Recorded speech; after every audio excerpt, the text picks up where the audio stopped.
Denti Marga Sukma, and I would like to tell you about transferable skills. Let's check it out.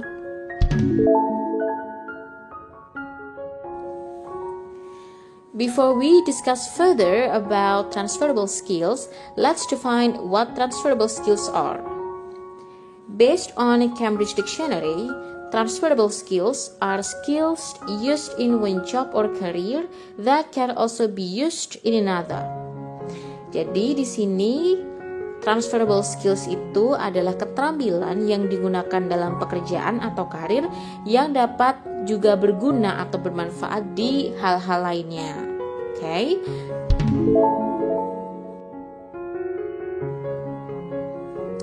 Nah, mungkin masih umum sekali ya untuk definisinya. Namun, jika ingin kita jabarkan dan sesuaikan dengan konteks perbincangan kita pada hari ini, yaitu tentang persiapan dalam dunia kerja, maka kita akan ketemu dengan transferable skills atau keterampilan maupun kemampuan yang bisa diterapkan dimanapun. Oke.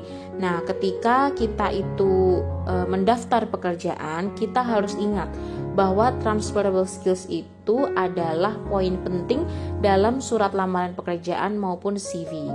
Oke, jadi untuk transferable skills itu biasanya related atau berhubungan dengan posisi pekerjaan yang sedang kita lamar.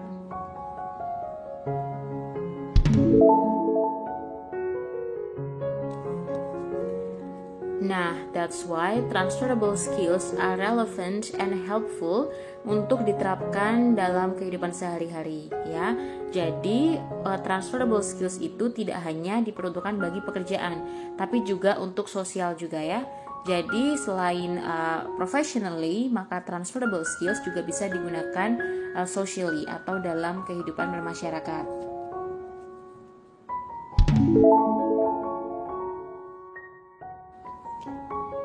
Next, what's the difference between transferable skills and hard skills? Oke, jadi apa sih bedanya transferable skills itu dengan hard skills? Nah, sebetulnya istilah transferable skills itu juga dikenal dengan portable skill atau soft skill. Dan ini berbeda dengan hard skill. Ya, karena soft skills itu atau portable skill atau yang sekarang kita pakai dengan istilah transferable skills itu bisa dikembangkan di luar kegiatan formal atau di luar pekerjaan atau di luar situasi profesional gitu ya. Dan mungkin saja dia bisa bermanfaat atau berharga dalam kehidupan lainnya. Tapi kalau hard skill itu biasanya berkembang atau dikembangkan untuk keperluan pekerjaan. Jadi dia itu tidak bisa ditransfer atau tidak bisa diterapkan pada hal lain. Beda kan ya dengan transferable skills.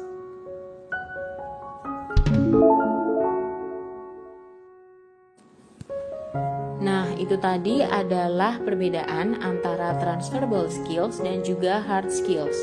And then the next question would be, why are transferable skills important? Jadi kenapa transferable skills itu penting saat kita ingin melamar pekerjaan? Seberapa pentingnyakah dia untuk menambah chance kita untuk diterima dalam pekerjaan tersebut? Nah, di sini Miss sudah tuliskan 3 points kenapa transferable skills are important for you. Yang pertama, the first one, to show that you can do the job. Jadi untuk menunjukkan bahwa kalian itu bisa melakukan pekerjaan yang dimau atau yang dibebankan kepada kalian atau yang diinginkan perusahaan, begitu. Kemudian yang kedua, the second point is to highlight your potential to be an asset of the company. Jadi untuk memberitahu si employer atau interviewer atau orang yang nge-hire kalian itu untuk mengetahui potensi kalian yang bisa bermanfaat atau berharga bagi perusahaan tersebut.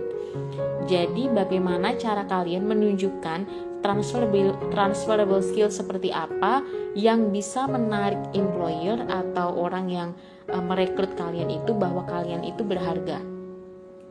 And then the third point, to maximize your job progression. Jadi ketika sudah punya transferable skills, kemudian you keep improving, maka semua transferable skills itu akan memaksimalkan progres pekerjaan kalian. Jadi akan ada chance untuk lebih maju lagi. Karena jika transferable skills itu tidak diusahakan lagi, tidak diimprove lagi, tidak diasah kembali, maka opportunity atau chance untuk lebih maju lagi atau berprogres itu mungkin sedikit atau bahkan sangat stuck di level tersebut.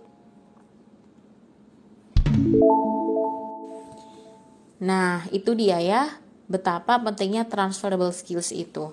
Karena transferable skills itu adalah sesuatu yang sifatnya kumulatif. Jadi kita bisa dapatkan di pekerjaan, kita bisa dapatkan di sekolah, di organisasi, dalam kehidupan sosial dan lain-lain. Jadi tidak bisa didapat dengan instan atau dalam satu hari satu malam pun tidak bisa. Karena transferable skills itu adalah kumpulan dari apa yang sudah kalian hadapi, bagaimana kalian itu menyelesaikan sebuah masalah, bagaimana menghandle situasi yang kompleks dan lain-lain.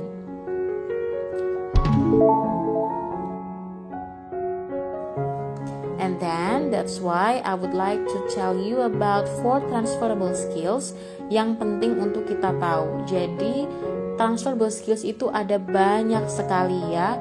Ada tentang analytical skill, numerical skill, kemudian information and technology dan lain-lain. Tapi yang dijabarkan di sini itu hanya ada 4. Oke. Nah, yang pertama adalah teamwork. Ya, untuk teamwork berarti kita harus bisa mengendalikan diri, kita harus bisa beradaptasi dan ikut berpartisipasi dalam sebuah kelompok maupun organisasi maupun tim gitu ya. So there are 2 points here.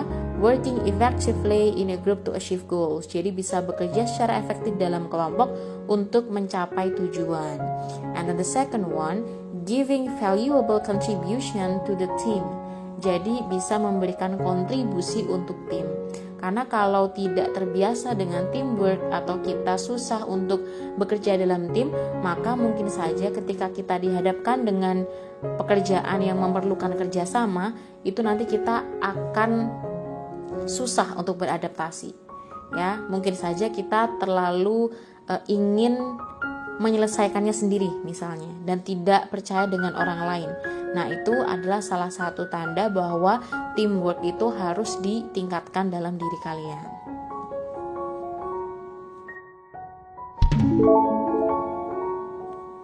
The second one is leadership.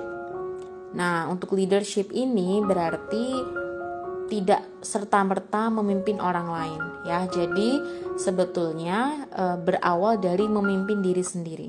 Oke, jadi di sini ada demonstrating capability to lead in certain situations. Jadi bisa menunjukkan kapabilitas untuk memimpin dalam situasi tertentu. Memimpin ini bisa dalam skala yang kecil, yaitu memimpin diri sendiri untuk menghandle sesuatu ya, untuk mengerjakan pekerjaan secara baik dan benar begitu. Itu juga salah satu leadership dalam diri. Namun untuk leadership yang bisa dilihat oleh orang lain, leadership yang bisa kita temui dalam konteks pekerjaan itu adalah leading others gitu. Jadi bagaimana kita itu bisa memimpin orang lain tanpa membuat orang lain itu merasa disuruh-suruh gitu, atau tanpa membuat kita itu menjadi seperti sangat superior di mata orang lain. Jadi untuk leadership ini memang sangat dibutuhkan dalam pekerjaan, karena dalam lingkup kecil pun pasti ada skill leadership yang harus kita terapkan.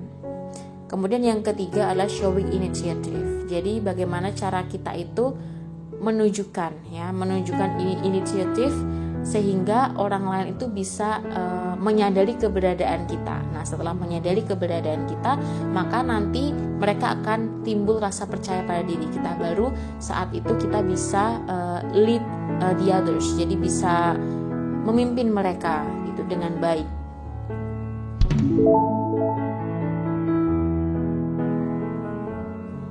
Next is time management. Jadi untuk time management ini mungkin akan sangat berpengaruh sekali ketika ada banyak sekali pekerjaan yang masuk dengan deadline yang sangat mepet gitu ya, atau deadline yang hampir bersamaan dengan workload yang sangat banyak. Nah, di sini berarti ada beberapa yang harus diikuti, yaitu setting priority scale. Jadi mengatur skala prioritas. Manakah yang urgent, manakah yang harus dikumpulkan terlebih dahulu, mana yang tingkat kesulitannya itu lebih tinggi, dan lain-lain. And then the second one, avoid distractions and meeting deadline or target. Jadi bagaimana kita mengurangi distraksi-distraksi ketika bekerja atau ketika kita belajar begitu, dan agar bisa mencapai deadline itu dengan tepat atau mencapai target itu dengan tepat waktu. Dan yang ketiga, the third one is managing workload effectively. Jadi ketika ada pekerjaan banyak, itu adalah ujian bagi kita bagaimana kita bisa memanage semua beban pekerjaan tersebut agar bisa dikerjakan tepat waktu.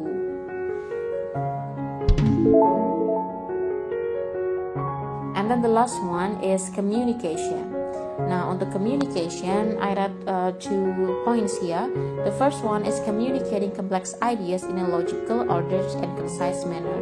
Jadi bagaimana cara kita itu untuk mengkomunikasikan ide-ide yang kompleks atau ide rumit gitu dengan cara yang runtut ya, kemudian jelas gitu dan logis. Nah, berarti di sini benar-benar kita diuji untuk mengkomunikasikan apapun yang sudah ada dalam pikiran kita, misalnya dalam rapat atau dalam koordinasi. Nah, bagaimana cara kita itu mengkomunikasikan apa yang ada dalam kepala kita sehingga orang lain itu paham maksud kita. Okay? Itu juga berhubungan dengan the second point, which is speaking clearly and dynamically. Jadi bagaimana berbicara atau berkomunikasi dengan jelas. Nah, untuk hal ini ada banyak sekali sub-pointnya ya. Ada juga untuk providing appropriate feedback. Misalnya ada orang lain yang sedang delivering ideas. Nah, bagaimana cara kita itu giving the feedback dengan bagus atau dengan tanpa menyakiti mereka, atau juga dengan efektif gitu ya, dan bisa dimengerti oleh si penerima feedback. Ada juga poin tentang negotiating. Jadi bagaimana cara kita negotiate ya, bagaimana cara kita tuh persuade the others untuk mempengaruhi orang lain agar mereka itu percaya dengan apa yang kita katakan. Ada juga untuk interviewing ya, bisa juga untuk interviewing everyone, atau untuk responding the work partner, seperti itu.